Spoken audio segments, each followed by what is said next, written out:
Hey again from the garden, it's Christina from Sunshine and Flora. So today I am out here staking up my dahlia plants.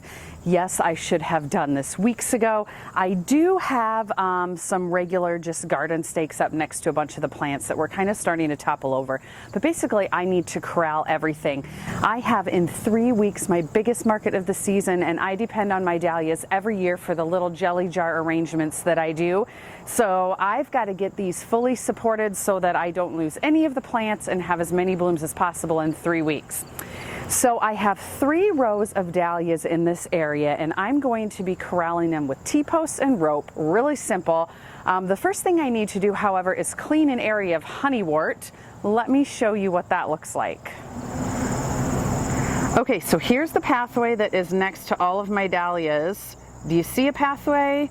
No, it is completely covered with honeywort and some of that wild amaranth. So basically, the pathway is right here. This is the bed where the honeywort was, and it's all pretty much done for the season. So I just need to get in here and rip a bunch of it out so that I can clear a pathway to give some more air circulation to this side of that row of dahlias.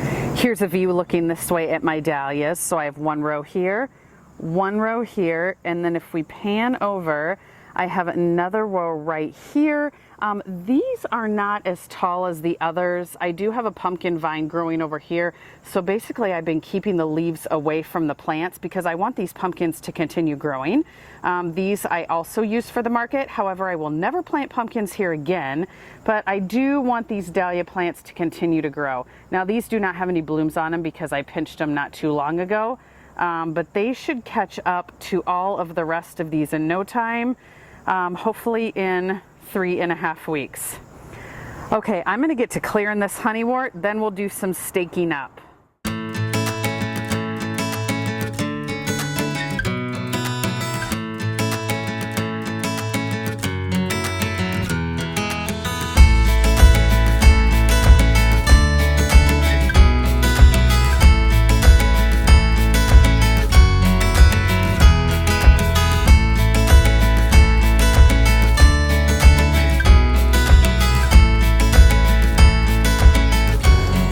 Okay, I have a pathway good enough for today. Did you see how big some of those honeywort plants were? It is absolutely insane how big this plant gets. I'm definitely planting it again next year, but it was not going to be in this small space. It needs to be out in a bed in the full sun where I can do a corralling method and it can get to its full potential. This was just too small of a space. Anyway, time to stake up these dahlias. I'm gonna grab my T-posts and my rope and we're gonna get started. Okay, so the way I'm doing this is really simple. I have a T-post. I think this is the 5 foot, and you can see it has whatever this is called down at the bottom. That's about 1 foot up. That's where I want to pound the post into. I want to be careful not to cut my soaker hose that is running in here, but basically at my rectangle bed, I want to put a T-post at every corner. So find my corner. Okay, this is 1 foot down in the ground. I'm gonna get the others in and then we'll string the rope. Okay, so the T-posts are in my rectangular bed, 1 at each corner. The next thing I'm going to do is I'm gonna take this rope, I'm gonna tie it, maybe a couple feet off the ground, and I'm gonna string it around, and then I'm gonna go up 1 more level to string it around again. Now this is a 100-foot rope. I'm not sure the gauge, I'll put that up on the screen. I just got it at my local hardware store. Okay, so I'm gonna string it all the way up this pathway.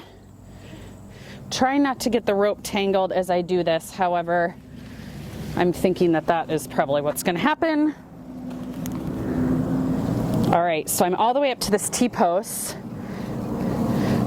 I'll put a close-up when I do the next one, but basically I'm gonna give it a really tight tug. And I don't know if you can see that plant going in. Then I'm just gonna go to the next one. So here I'm at the end and see how these plants are coming out. I'm just gonna push them up in. This T-post is leaning a little bit now, of course. Probably gonna have to fix that.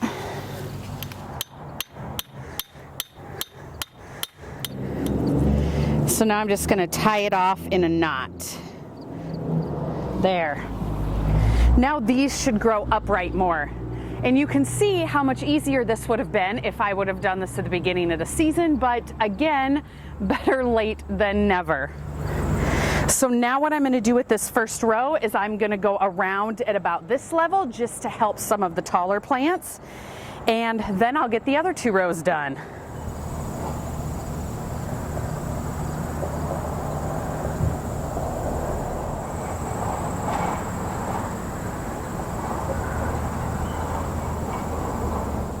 Okay, so that is my method of corralling my dahlias. Again, next year I will make sure to do this way earlier in the season, but this should really help the plants to grow up and continue to give me those tall, straight stems that I'm going to be needing in a few weeks. So anyway, I'll make sure to keep you updated, and of course I will be doing multiple videos on that huge end of the season market that I always do every year. So stay tuned for all of that. We'll see you soon.